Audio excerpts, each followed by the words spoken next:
ಬಾಗಲಕೋಟೆ ಜಿಲ್ಲೆಯ ಐತಿಹಾಸಿಕ ಕೇಂದ್ರ ಹಾಗೂ ಧಾರ್ಮಿಕ ಸ್ಥಳವೂ ಆಗಿರುವ ಬಾದಾಮಿ ಬನಶಂಕರಿ ದೇವಿಯ ಜಾತ್ರಾ ಮಹೋತ್ಸವಕ್ಕೆ ಇಂದು ಚಾಲನೆ ಸಿಕ್ಕಿದೆ. ರಥೋತ್ಸವದ ಮುನ್ನಾ ದಿನ ದೇವಿಗೆ ಪಲ್ಯದ ಹಬ್ಬ ಅಂದರೆ ವಿವಿಧ ಬಗೆಯ ಸುಮಾರು 50ಕ್ಕೂ ಅಧಿಕ ತರಕಾರಿಗಳಿಂದ ಅಲಂಕಾರ ಮಾಡಿ ಪೂಜೆ ಸಲ್ಲಿಸುವ ಮೂಲಕ ಭಕ್ತಿಯಿಂದ ಪ್ರಾರ್ಥನೆ ಸಲ್ಲಿಸಲಾಗುತ್ತದೆ. ಭಾರತದಲ್ಲಿನ ಒಟ್ಟು ಶಕ್ತಿಪೀಠಗಳಲ್ಲಿ ಬಾದಾಮಿ ಬನಶಂಕರಿ ದೇವಿಯ ಕ್ಷೇತ್ರವೂ ಒಂದಾಗಿದೆ. ಅಗಸ್ತ್ಯ ಋಷಿಗಳು ಬಾದಾಮಿ ಬನಶಂಕರಿಯನ್ನು ಬನಸಿರಿ ದೇವಿ ಎಂದು ಕರೆಯುತ್ತಿದ್ದರು ಎಂಬ ಉಲ್ಲೇಖವೂ ಇದೆ. ಬನ ಎಂದರೆ ಅರಣ್ಯ, ಸಿರಿ ಎಂದರೆ ಸಂಪತ್ತು ಎಂದರ್ಥ. ಚಾಲುಕ್ಯರ ಆಳ್ವಿಕೆಯ ಕಾಲದಲ್ಲಿ ಬಾದಾಮಿ ಅವರ ರಾಜಧಾನಿಯಾಗಿತ್ತು. ಇವರು ಬನಶಂಕರಿ ದೇವಿಯನ್ನು ತಮ್ಮ ಆರಾಧ್ಯ ದೇವತೆ ಮತ್ತು ಕುಲದೇವತೆಯಾಗಿ ಮಾಡಿಕೊಂಡಿದ್ದರು. ಶಾಕಾಂಬರಿ ಎಂದು ಕರೆಯಲ್ಪಡುವ ಶಕ್ತಿ ದೇವತೆ ಬನಶಂಕರಿಯು ಉತ್ತರ ಕರ್ನಾಟಕದ ಜನರ ಆರಾಧ್ಯ ದೇವತೆ. ಪುಷ್ಯ ಶುದ್ಧ ಪೌರ್ಣಿಮೆ ಅಂದರೆ ಬನದ ಹುಣ್ಣಿಮೆ ಎಂದು ಸಡಗರ ಸಂಭ್ರಮದಿಂದ 1 ತಿಂಗಳವರೆಗೆ ಜಾತ್ರೆ ನಡೆಯುತ್ತದೆ. ಜಾತಿ ಮತ ಭೇದ ಮರೆತು ಭಾವೈಕ್ಯತೆಯಿಂದ ಜಾತ್ರೆಯಲ್ಲಿ ಜನ ಪಾಲ್ಗೊಳ್ಳುವರು. ಈ ಬನಶಂಕರಿ ದೇವಿಯ ವಿಗ್ರಹವು 5 ಅಡಿ ಉದ್ದ ಇದ್ದು ಕಪ್ಪು ಶಿಲೆಯಲ್ಲಿ ಸಿಂಹರೂಪಿಣಿಯಾಗಿ ದೇವಿ ನೆಲೆಸಿದ್ದಾಳೆ. ದೇವಿಯು 8 ಕೈಗಳಿಂದ ಕೂಡಿರುತ್ತಾಳೆ.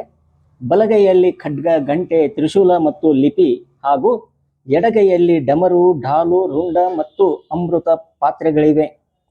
ಹಾಗೂ ದೇವಿಯು ತ್ರಿನೇತ್ರ ಉಳ್ಳವಳಾಗಿದ್ದಾಳೆ. ಇವಳನ್ನು ಮಹಾಕಾಳಿ, ಮಹಾಲಕ್ಷ್ಮಿ ಮತ್ತು ಮಹಾಸರಸ್ವತಿ ಎಂತಲೂ ಕರೆಯುವರು.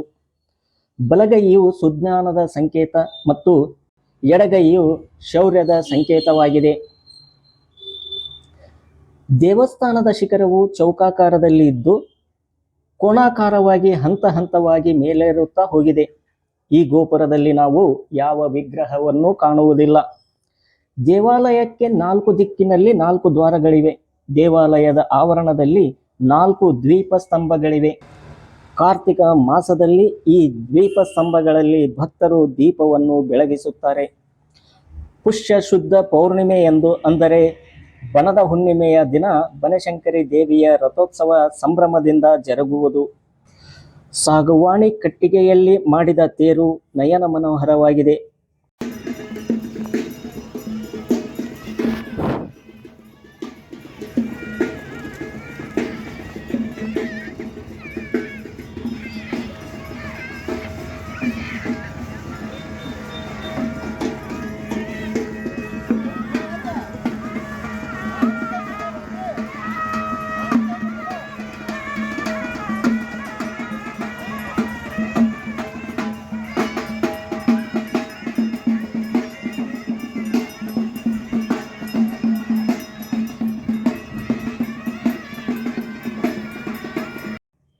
ಜಾತ್ರೆಯಂದು ಲಕ್ಷಾಂತರ ಭಕ್ತರು ರಥೋತ್ಸವದಲ್ಲಿ ಭಾಗವಹಿಸಿ ಬನಶಂಕರಿ ದೇವಿಗೆ ಶಂಭುಕೋ ಎನ್ನುತ್ತಾ ಉತ್ತತ್ತಿ, ಬಾಳೆಹಣ್ಣು, ಕಬ್ಬನ್ನು ಎಸೆದು ಕೈ ಮುಗಿದು ತಮ್ಮ ಇಷ್ಟಾರ್ಥಕ್ಕಾಗಿ ಪ್ರಾರ್ಥಿಸುತ್ತಾರೆ.